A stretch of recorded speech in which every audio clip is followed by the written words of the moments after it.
أعوذ بالله من الشيطان الرجيم. بسم الله الرحمن الرحيم.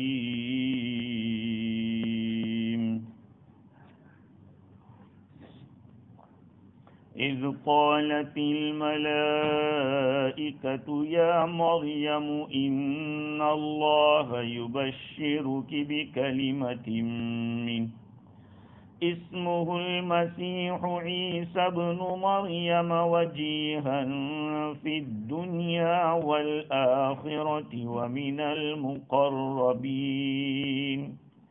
ويكلم الناس في المهد وكهلا ومن الصالحين. قالت رب أنى يكون لي ولد ولم يمسسني بشر قال كذلك الله يخلق ما يشاء إذا قضى أمرا فإنما يقول له كن فيكون. ويعلمه الكتاب والحكمة والتوراة والإنجيل ورسولا إلى بني إسرائيل أني قد جئتكم بآية من ربكم أني أخلق لكم من الطين كهيئة الطير فأنفخ فيه فيكون طيرا بإذن الله وأبرئ الأكمه والأبرص وأحيي الموتى بإذن الله وأنبئكم بما تأكلون وما تدخرون في بيوتكم إن في ذلك لآية لكم إن كنتم مؤمنين. صدق اللہ العظیم. بزرگوں، پیارے بھائیوں، گفتگو چل رہی تھی حضرت مریم علیہ السلام کو جبریل امین نے بشارت سنائی اللہ تعالیٰ کے کلیمے سے پیدا ہونے والے لڑکے کی، جن کا نام مسیح عیسیٰ ابن مریم ہوگا. مولانا عبد المجید دریابادی رحمت اللہ علیہ نے لکھا ہے کہ یہ مسیح عیسیٰ بن مریم کا جو لفظ ہے، ان کا جو نام ہے، قرآن میں ان کا نام بیان کر کے جو مینٹالٹی یہود و نصارہ کی ہے، کرسچن اور جوس کی ہے، اس کو ریجیکٹ کر دیا ہے اس طرح سے کہ عیسیٰ کو اللہ کا بیٹا نہیں، مریم کا بیٹا کہا ہے. وہ ایک بندہ ہے، اللہ کے بندے ہیں، لہذا کرسچنوں کا ان کو انسان سے آگے بڑھ کے خدا کے درجے تک پہنچانا غلط ہے، اور کسی دیوی دیوتا کا بیٹا نہیں، کوئی ما فوق البشر یعنی انسان سے بڑھ کر کوئی اور مخلوق ہو اس کا کوئی بچہ ہو، نہیں، ایک عام انسان کا بچہ ہے. اسی طرح سے اللہ تعالیٰ نے فرمایا کہ وجیہن فی الدنیا والآخرہ، دنیا اور آخرت میں باعزت رہیں گے. وہ لڑکا ایسا ہوگا کہ جس کی دنیا میں بھی عزت ہوگی، آخرت میں بھی ہوگی. اس میں وجیہن کا جو لفظ آ گیا اس میں یہود کا رد ہو گیا. یہود کی جو سوچ تھی حضرت عیسیٰ علیہ السلام کی شان میں گستاخی کرنا، توہین کرنا، تلمود نام کے جو ان کے آدمی جنہوں نے کتابیں لکھی، یہودیوں کی جو کتابیں، ان میں جو پرانی کتابیں عیسیٰ علیہ السلام کے بارے میں بہت واہیات باتیں لکھی، اللہ تعالیٰ نے فرما دیا کہ وہ تو دنیا میں بھی باعزت اور آخرت میں تو ہوں گے. مولانا عبد المجید دریابادی نے اس مقام پہ لکھا ہے کہ آخرت میں تو ہوگا جو ان کا مقام ہوگا، لیکن دنیا میں بھی ان کی اتنی عزت ہے، تقریباً دنیا میں بسنے والے کتنے کروڑ انسان جو مسلمان ہیں وہ آپ کو ایک نبی مانتے ہیں، اللہ کا رسول مانتے ہیں، اور ان کے بارے میں عقیدہ اچھا رکھتے ہیں کہ وہ آسمان سے اتریں گے اور دجال کو ختم کریں گے، دین مصطفی کی تائید خدمت کریں گے، حضور کے طریقے کے مطابق حضور کے طریقے کو رائج کریں گے، دجال جو شر کا ایک بہت بڑا فتنہ ہے اس کو ختم کریں گے عیسیٰ علیہ السلام۔ دوسرے لوگ جو کافر ہوں گے وہ تو ان کی سانس سے مر جائیں گے حضرت عیسیٰ علیہ السلام کی، لیکن دجال کو تو آپ اپنے ہاتھ سے ختم کریں گے عیسیٰ علیہ السلام۔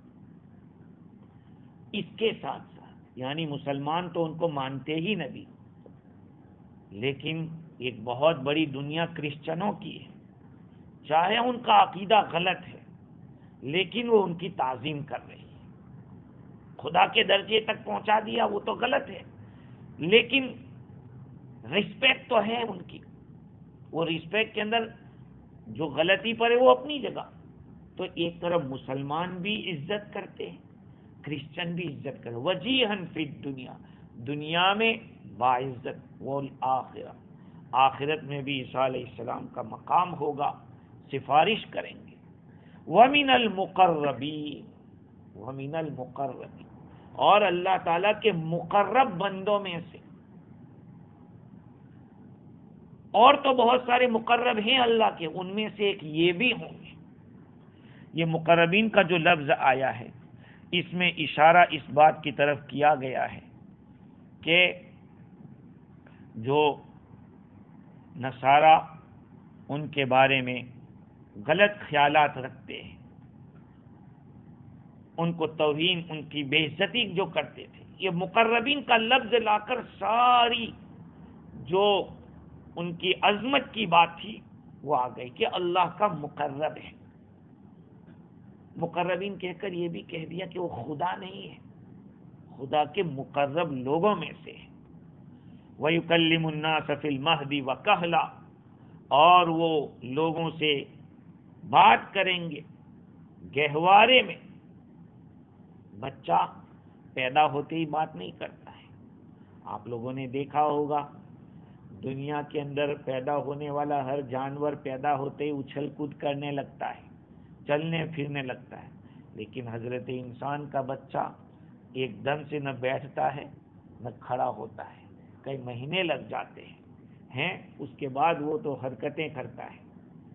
یہ اللہ کی قدرت ہے، لیکن عیسیٰ علیہ السلام کہا کہ وہ گہوارے میں بات کریں لوگوں سے۔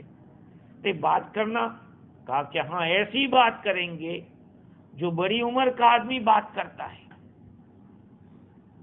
اس میں اشارہ اس بات کی طرف ہے کہ ان کی تبلیغ کرنے کے اندر جوش بیان ہوگا، ان کی بات میں قوت ہوگی، چنانچہ وہ 12 سال کے جب تھے تبھی سے لوگوں میں تبلیغ کرنے لگے تھے۔ 12 سال کی عمر میں حضرت عیسیٰ علیہ السلام کو اللہ تعالیٰ نے بچپن کے اندر بات کرنے کی طاقت دی۔ بہت سارے بچوں نے بات کی ہے گہوارے کے اندر۔ ابن وہ جریج کا قصہ ہے، اللہ والے کو والدہ نے بد دعا دی تھی، پکارا بیٹے کو، بیٹا نہیں گیا، یہ بہت اللہ والا تھا جریج۔ لوگوں نے، ایک عورت تھی اس علاقے میں، اس نے غلط کاری کی اور حضرت جریج کی طرف اشارہ کیا، جب بچہ پیدا کیا ان کا بچہ ہے۔ جریج کے پاس آئے، ان کا جو عبادت خانہ تھا توڑ پھوڑ کے رکھ دیا۔ کیا بات ہے؟ کہا کہ اس عورت کو پوچھو یہ بچہ کس کا ہے، تم نے ان سے غلط کاری کی۔ بچے نے کہا کہ نہیں، میرا باپ یہ نہیں ہے، فلانا چرواہ میرا باپ ہے۔ تو اس بچے نے بات کی تھی۔ ایسے کئی بچے ہیں جنہوں نے گہوارے میں، حضرت عیسیٰ علیہ السلام نے بھی بات کی۔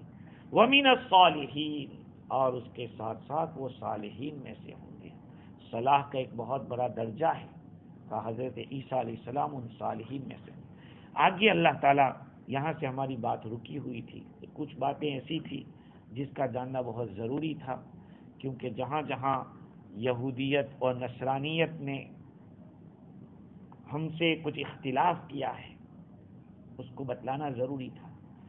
مولانا دریابادی اس مقام پر لکھتے ہیں کہ ایک زمانے تک جوئس نے، یہودیوں نے عیسیٰ علیہ السلام کی توہین اتنی کی اور ان کو اتنا ستایا، لیکن جب قرآن نازل ہوا اور قرآن نے حضرت عیسیٰ علیہ السلام کے مقام کو واضح کیا تو پھر یہودیوں کو دبنا پڑا اور انہوں نے عیسیٰ علیہ السلام کے بارے میں تھوڑے ٹھنڈے ہوئے۔ پھر بھی ان کے دل آج لگتے ایسے ہیں جو دونوں ایک ہے، لیکن دونوں میں بہت بڑا فرق ہے۔ یہ دونوں قومیں اندر سے بہت بڑے دشمن ہیں۔ یہ الگ بات ہے کہ اسلام کے مقابلے میں ایک ہے۔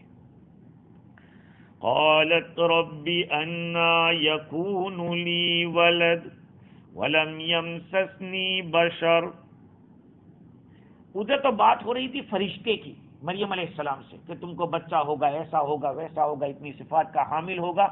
اب حضرت مریم علیہ السلام نے دیکھا یہ تو عجیب بات ہے، سیدھے اللہ سے بات کر لی، اللہ سے گفتگو کر رہے، ربی انا یکون لی ولد، اے میرے رب میرے لیے بچہ کیسے ہو سکتا ہے؟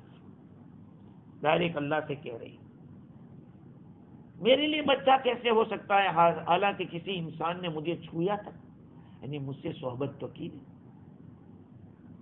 جو ایک عام سنت یہ ہے کہ میاں بیوی کے ملنے سے بچہ پیدا ہوتا ہے، لیکن یہاں تو کوئی میاں ہے نہیں، شوہر تو ہے نہیں۔ یہ الگ بات ہے کہ ان کی انجیل اور ان کی کتابوں سے لگ رہا ہے کہ ان کی منگنی ہو گئی تھی یوسف نجار کے ساتھ، جن کا لکڑی کا کاروبار تھا۔ اصل میں عربی میں نجار کہتے ہیں کارپینٹر کو، بڑھئی کو کہتے ہیں لکڑی کا کام کرتا ہے، ان سے منگنی ہو گئی تھی۔ لیکن بقول مولانا دریابادی کے کہ اگر یہودیوں کے جو منگنی کا طریقہ ہے اس طریقوں کو دیکھنے جائیں تو اسلام کے لحاظ سے تو نکاح ہی ہو گیا تھا، لیکن صحبت اور ملاقات نہیں ہوئی تھی۔ اس سے پہلے یہ بچے کا معاملہ پیش آ رہا ہے، خبر دی جا رہی ہے۔ اس لیے حضرت مریم علیہ السلام نے اللہ تعالیٰ سے درخواست کی اور پوچھا ربی انا یکون لی ولد۔ یہ تعجب کی بات تو ہے۔ دوسری بات یہ ہے کہ سوال تھا کہ کیفیت کیا ہوگی، کسی مرد کے ملنے کے بعد بچہ ہوگا یا بغیر مرد کے ہی ہوگا، اس لیے کیفیت کا سوال کیا جا رہا ہے۔ وَلَمْ يَمْسَسْنِي بَشَرٌ، مجھے کسی انسان نے چھویا نہیں ہے۔ قَالَ كَذَلِكِ اللَّهُ يَخْلُقُ مَا يَشَاءُ، اللہ تعالیٰ نے فرمایا اللہ تعالیٰ جو چاہتا ہے اسی طرح سے اللہ پیدا کرتا ہے، اسی طرح اللہ تعالیٰ جو چاہتا ہے پیدا کر دیتا ہے۔ فرشتے نے کہا یہ بھی ہو سکتا ہے، کذالک اللہ یخلق ما یشاء۔ دیکھو ایک سوال حضرت زکریا علیہ السلام نے بھی کیا تھا، ربی انا یکون لی غلام وقد بلغنی الکبر وامرأتی عاقر، کہا اے اللہ میرے یہاں بچہ کیسے ہو سکتا ہے جبکہ مجھے اور میری بیوی کو تو بڑھاپا پہنچ چکا ہے اور وہ تو بانجھ ہے، میں بوڑھا ہو چکا ہوں اور بیوی بانجھ ہے، 90 کے اوپر دونوں پہنچ گئے، تو بظاہر تو اولاد نہیں ہو سکتی۔ وہاں اللہ تعالیٰ نے فرمایا تھا کذالک اللہ یفعل ما یشاء، اسی طرح سے اللہ جو چاہتا ہے کرتا ہے۔ لیکن یہاں جب سوال کیا کذالک اللہ یخلق ما یشاء، اللہ تعالیٰ جو چاہتا ہے پیدا کرتا ہے، تو یہ بدل دیا الفاظ کو اللہ تعالیٰ نے۔ کیوں؟ اس لیے کہ حضرت زکریا علیہ السلام کے قصے کے اندر جو بچہ پیدا ہونا تھا وہ ایک عام جاری سنت ہے کہ مرد اور عورت کے میلاب سے بچہ پیدا ہوتا ہے، اور وہاں ویسا تھا، تو اس لیے اللہ تعالیٰ نے فعل کا لفظ کہ اللہ جو چاہے گا کرے گا۔ یہ الگ بات ہے کہ دونوں کی عمریں زیادہ ہو چکی تھی، لیکن اسباب تو تھے۔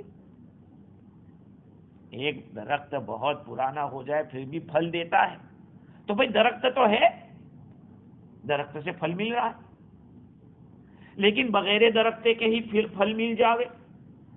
یہاں پہ حضرت مریم علیہ السلام عورت تو ہے لیکن مرد نہیں ہے ان کے پاس, اور بچہ پیدا, تو وہ عام اور جاری سنت کے خلاف ہو رہا ہے. گویا کہ ایک اسٹرینج ہے, نئی بات ہو رہی ہے.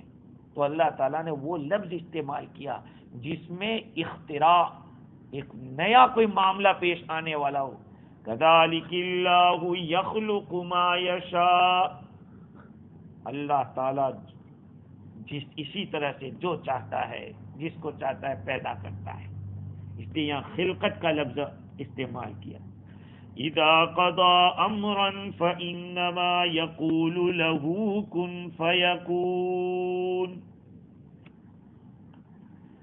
جب اللہ تعالیٰ کسی چیز کا, کسی بات کا فیصلہ کرتا ہے تو اس سے کہتا ہے کہ کن, تو وہ ہو جاتا ہے. ہو جا, کن کے معنی ہو جا, تو وہ ہو جاتا ہے. اس مقام کے اوپر ایک بات تو یہ معلوم ہوئی کہ حضرت مریم علیہ السلام کو اللہ تعالیٰ کی طرف سے یہ کہا جا رہا ہے کہ تمہاری نظر اسباب کی طرف نہیں ہونی چاہیے, مسبب الاسباب کی طرف ہونی چاہیے. اسباب پیدا کرنا یہ تو اللہ کا کام ہے, بغیر اسباب کے بھی اللہ سب کچھ کر سکتا ہے. دیکھو یہاں ہم کریں گے, اللہ تعالیٰ نے فرمایا کہ ہوگا. دوسری ایک بات یہ ہے کہ اللہ تعالیٰ نے جو یہ فرمایا کہ جب کسی بات کا فیصلہ کرتا ہے تو کہتا ہے کہ ہو جا, تو وہ ہو جاتا ہے. مطلب یہ ہے کہ اللہ تعالیٰ قادر ہے اس بات کے اوپر کہ اسباب کے ذریعے دھیرے دھیرے پیدا کرے, ایسے اس پر بھی قادر ہے کہ بغیر اسباب کے ایک دم سے پیدا کرے. بھئی میاں بیوی کی ملاقات کے بعد بچہ پیدا ہوتا ہے, عامتاً 9 مہینے 10 مہینے کے اندر دھیرے دھیرے بچہ پیٹ کے اندر بڑا ہوتا ہے. لیکن یہاں بغیر سبب کے ایک دم سے پیدا ہو رہا ہے. اذا قضى امرا فانما يقع, ایسا ہی ہوگا. یہاں بھی لفظ کن بولنے میں کتنی دیر لگتی ہے, اللہ کو بولنے کی ضرورت نہیں ہے کہ ہو جا. یہ تو مجھے اور آپ کو سمجھانے کے لیے کہا جا رہا ہے کہ لفظ کن بولنے میں کتنی دیر لگتی ہے, کئی گھنٹے لگتے ہیں. کن بس اتنا ہوا, ہو جاتا ہے. آگے اللہ تعالیٰ فرماتے ہیں وَيُعَلِّمُهُ الْكِتَابَ وَالْحِكْمَةَ وَالتَّوْرَاةَ وَالْإِنْجِيلَ, اور اللہ تعالیٰ ان کو سکھائیں گے کتاب. کتاب کے معنی لکھنا. بعض لوگوں نے کہا ہے کہ کتابت, حضرت عیسیٰ علیہ السلام کے رائٹنگ بہت اچھے تھے, اس زمانے کے لوگوں میں بہترین لکھنے والے تھے. اور بعض مفسرین فرماتے ہیں کہ کتاب کا مطلب ہے عام کتابیں, جتنی بھی آسمانی کتابوں کے اندر جو علوم ہیں, کہا کہ اللہ تعالیٰ ان کو وہ علوم سکھائیں گے, کتابیں سکھائیں گے. والحکمت, اور فقہ, دین کی سمجھ عطا فرمائیں گے. کتابوں میں لکھا ہے کہ وہ 12 سال کی عمر میں جب دعوت کا کام کرتے تھے, تبلیغ کرتے تھے, تو بڑے بڑے فلاسفہ, بڑے بڑے ہوشیار لوگ دنگ رہ جاتے تھے, حیران رہ جاتے تھے ان کی باتوں کو سن کے. والتوراۃ والانجیل, اور تورات اور انجیل کو اللہ تعالیٰ ان کو سکھائے گا. وہ ساری کتابوں میں تورات اور انجیل تھے, دونوں کتابیں داخل تھی, اس کے باوجود اسپیشل ان دونوں کا نام لیا گیا, اس لیے کہ حضرت عیسیٰ علیہ السلام کے اوپر ضروری تھا کہ وہ ان دونوں کتابوں کا ابتدا کریں.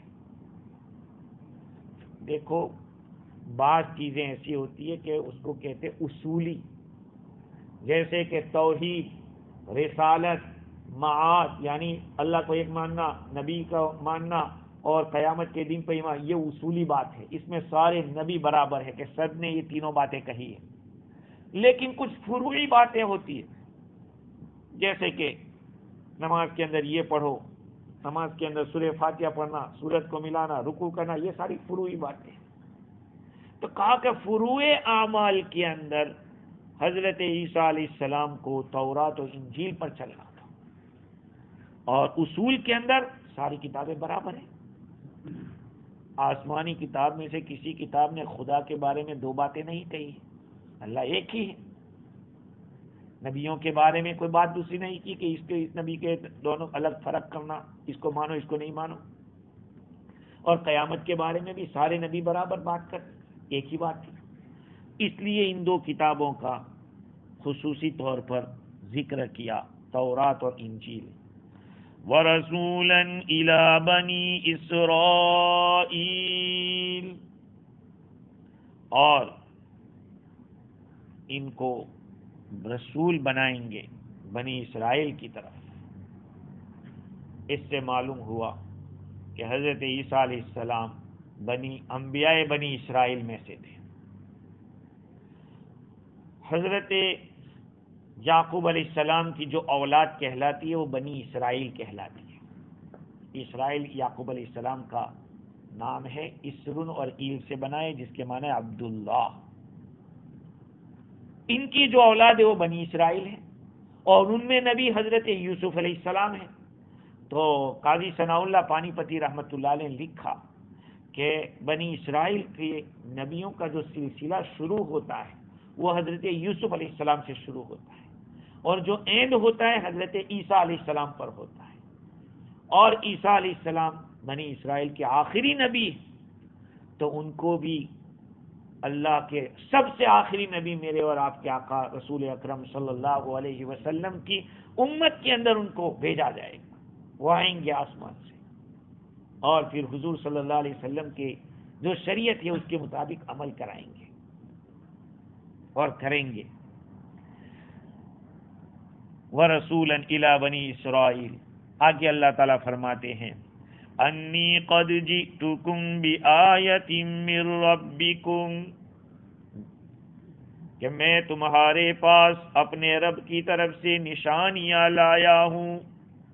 ایسے قرآن میں جو لفظ ہے وہ تو ایک نشانی کا لفظ لائے، لیکن جتنی بھی حضرت عیسیٰ علیہ السلام کو بہت سارے معجزات دیے گئے، آگے ان کا یہاں پہ 4 کا تذکرہ ہے. بہت سارے معجزات دیے گئے لیکن ایک ہی بتلایا، چونکہ چاروں کا سب کا مقصد ایک ہے. جتنی بھی نشانیاں حضرت عیسیٰ علیہ السلام نے بتائی وہ سب کی سب دلالت کرنے والی تھی کہ وہ نبی ہے، اور سب کو ایک ہی بتلا دیا، مقصد ایک ہی تھا. تمہارے رب کی طرف سے میں تمہارے پاس نشانی لایا. کیا ہے نشانی؟ انی اخلق لکم من الطین کہیئۃ الطیر فانفخ فیہ فیکون طیرا باذن اللہ، میں تمہارے لیے گاڑے سے پرندے کی شکل بناؤں گا، پھر میں اس میں پھونک ماروں گا تو وہ اللہ کے حکم سے پرندہ بن جائے گا. مٹی کا گارا جانتے ہو نا، مٹی کو پانی میں ڈال کے اچھی اس کے پرندے کی شکل بنائیں گے، اور شکل بنانے کے پھونک ماریں گے تو اللہ کے حکم سے وہ پرندہ اڑتا ہو جائے گا. یہ معجزہ تھا حضرت عیسیٰ علیہ السلام کو اللہ تعالیٰ نے عطا فرمایا تھا. یہاں پر پرندے بھی بعضوں نے بیان کیا، بعضوں نے پرندہ، چونکہ الفاظ کے اندر کچھ اختلاف ہے، قرات میں اختلاف ہے، طائر کا لفظ اور طیر کا لفظ. خیر، اب امام بغوی رحمۃ اللہ علیہ فرماتے ہیں کہ حضرت عیسیٰ علیہ السلام نے چمگادڑ کے سوا کسی کو نہیں بنایا. چمگادڑ جانتے ہو آپ لوگ کیا ہوتا ہے؟ وہ ایک ایسا پرندہ ہے جو اندھیرے میں نکلتا ہے. سب اندھیرے میں نہیں نکلتا، پورے اندھیرے میں نہیں، اس کے کچھ اوقات ہے. فجر کے وقت نکلتا ہے اور غروب کے بعد 1 گھنٹہ کچھ وقت کے لیے نکلتا ہے، پھر نکلتا ہے. اس کو چمگادڑ کہتے ہیں، اور چمگادڑ کے سوا اور کسی چیز کو انہوں نے نہیں بنایا. کیا تھا، کیا کیفیت تھی؟ پہلی بات تو یہ ہے کہ بعض روایات سے پتہ چلتا ہے، جس کو تفسیر روح البیان کے اندر نقل کیا ہے، ان لوگوں نے حضرت عیسیٰ علیہ السلام نے جب نبوت کا دعویٰ کیا اور معجزات کا اظہار کیا تو ریکویسٹ کی لوگوں نے کہ آپ چمگادڑ کو پیدا کریں اور اس کو بنائیں. حضرت عیسیٰ علیہ السلام نے مٹی لی اور اس کی شکل بنائی، پھر اس میں پھونکا تو وہ اڑنے لگا۔ بعض مفسرین نے لکھا ہے کہ جہاں تک لوگوں کی نظریں پہنچتی تھی وہاں تک وہ پرندہ اڑتا تھا، پھر گر کے ختم ہو جاتا تھا۔ اب سوال ہوتا ہے ان لوگوں نے چمگادڑ ہی کے بارے میں کیوں مطالبہ کیا کہ اس کو تم بناؤ، اور کسی پرندے کا کیوں نہیں کیا؟ اس کا جواب یہ ہے کہ یہ ساری مخلوق میں عجیب ہے۔ چمگادڑ ہنستا بھی ہے، پتہ ہے انسان جیسے ہنستا ہے نا ایسے وہ چمگادڑ ہنستا بھی ہے۔ اس میں کئی باتیں ہیں، اس لیے کہ اس میں گوشت بھی ہوتا ہے، خون بھی ہوتا ہے، بغیر پیچھے کے وہ اڑتا بھی ہے، اور جیسے دوسرے جانور بچے پیدا کرتے ہیں جنتے ہیں ایسے یہ بھی جنتا ہے۔ تو کیا پرندہ برڈ ہے، اور دوسرے برڈ کیا کرتے ہیں؟ انڈا دیتے ہیں، لیکن یہ انڈا نہیں دیتا، اس کو بچہ ہوتا ہے۔ دوسری بات یہ ہے کہ اس کو پستان بھی ہوتی ہے جہاں سے دودھ نکلتا ہے۔ پرندوں کو عام متن پستان نہیں ہوتی ہے، ہاں اس کو پستان ہوتی ہے اور دودھ بھی نکلتا ہے۔ دن کی روشنی میں یہ دیکھتا نہیں ہے اور رات کے اندھیرے میں بھی نہیں دیکھتا، صرف دو گھڑی ایسی ہے جس میں وہ دیکھتا ہے، ایک تو سورج کے ڈوبنے کے بعد کچھ وقت اور فجر کے طلوع ہونے کے بعد کچھ وقت۔ اور وہ عام انسان جیسے ہنستے ہیں اس طرح سے وہ ہنستا بھی ہے، اس کے دانت بھی ہے، اس کو بلیڈنگ بھی ہوتا ہے، حیض جیسے عورتوں کو آتا ہے حیض، بھائی اس کو حیض بھی آتا ہے۔ تو چونکہ حضرت عیسیٰ علیہ السلام کا تولد پیدائش کچھ عجیب طریقے سے ہوئی ہے بغیر باپ کے، جبرائیل علیہ السلام نے پھونکا تو پھونکنے میں بھی اللہ تعالیٰ نے ایسی تاثیر رکھی کہ جو پھونک سے پیدا ہوا اس کی پھونک سے بھی بچے پیدا، اس طرح سے جان لگنے لگی۔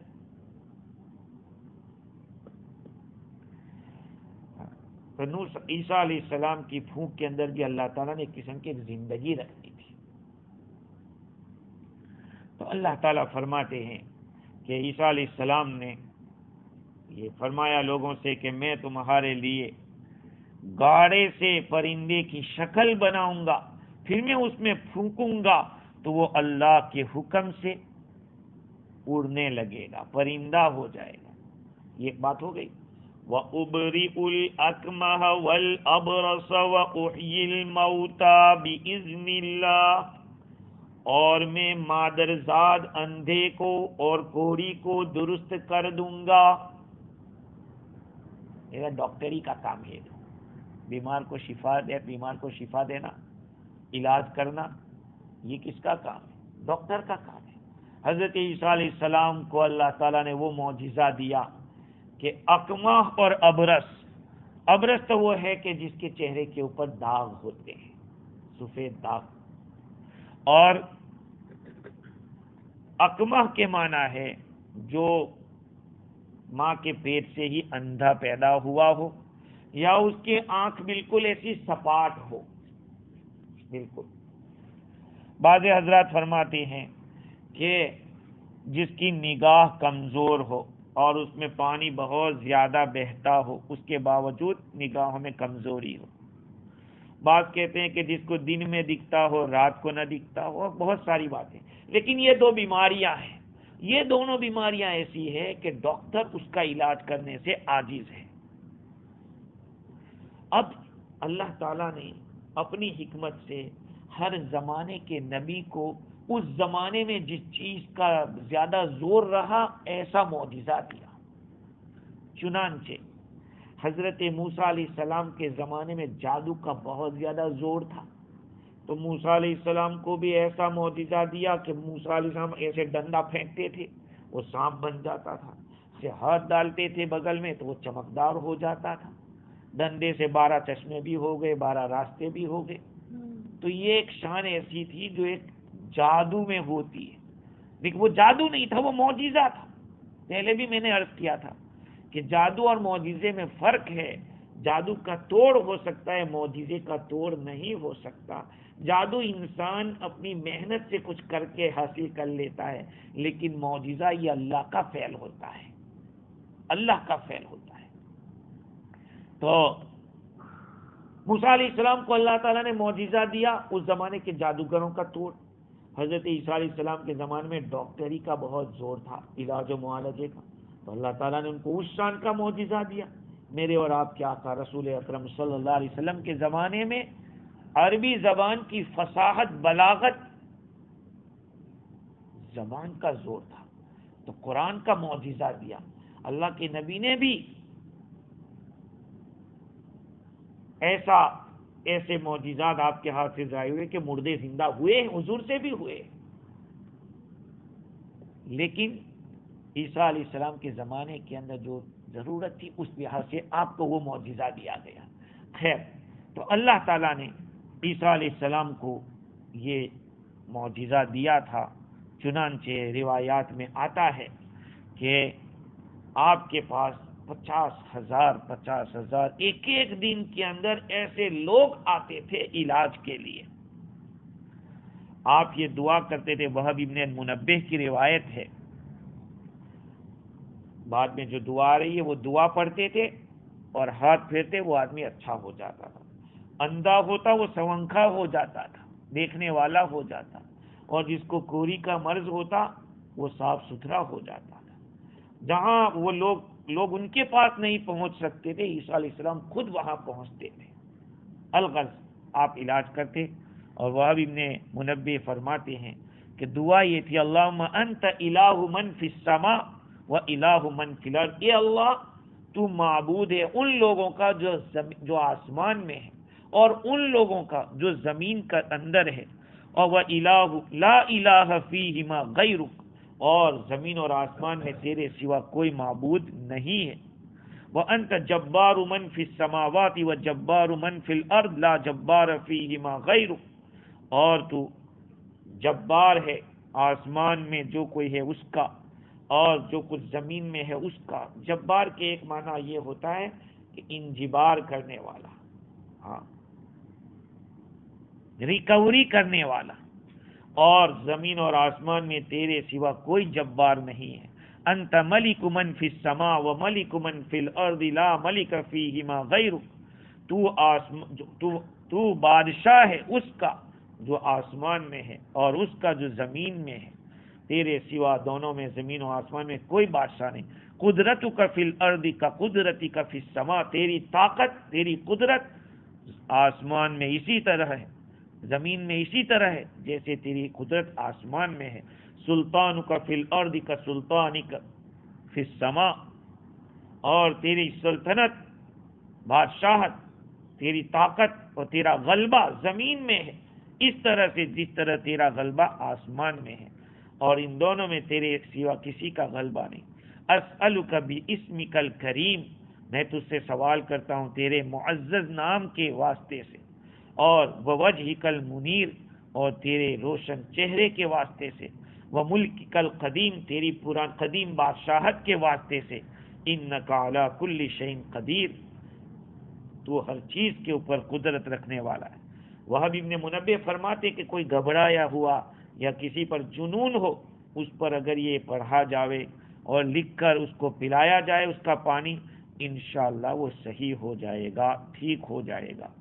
تو یہ ہے ابرئ الاکمہ والابرص واحیی الموتى باذن اللہ. اور میں مردوں کو زندہ کروں گا اللہ کے حکم سے. میں مردوں کو زندہ کروں گا. دیکھیے، مردے کو زندہ کرنا وہ بھی اللہ کے حکم سے، یعنی خود تو کچھ نہیں، سب اللہ ہی کے فضل سے، اسی کی توفیق سے ہوتا ہے. حضرت عیسیٰ علیہ السلام نے بعض روایات سے پتہ چلتا ہے 4 آدمیوں کو زندہ کیا تھا. ان میں سے ایک عازر نام کا ایک آدمی تھا. اور دوسرا ایک گڑیا کا لڑکا تھا، تیسرا ایک چنگی وصول کرنے والے کی بیٹی کو، اور چوتھا سام ابن نوح کو، نوح علیہ السلام کا بیٹا۔ کئی ہزار سال پہلے کا گزرا ہوا آدمی کا ان چار کو زندہ کیا۔ دیکھیے بات تفصیل، ابھی بہت تفصیل ہے اس میں، انشاءاللہ العزیز آئندہ یہیں سے اپنی بات کو پھر آگے بڑھائیں گے۔